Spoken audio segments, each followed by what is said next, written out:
មកបងប្អូនថ្ងៃនេះស្លប្រហើរត្រពាំង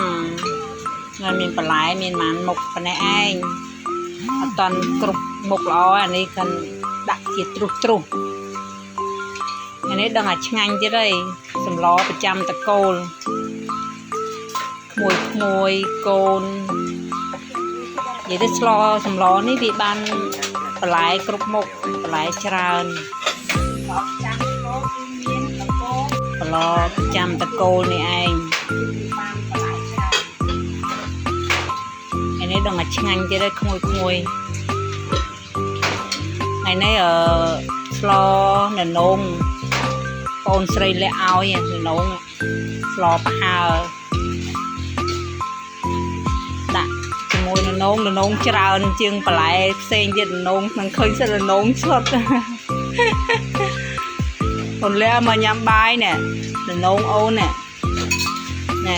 មកគេញ៉ាំបាយណែ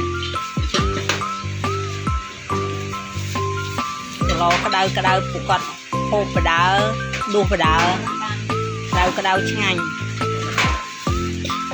មើលណែឆ្ងាញ់ខ្មុច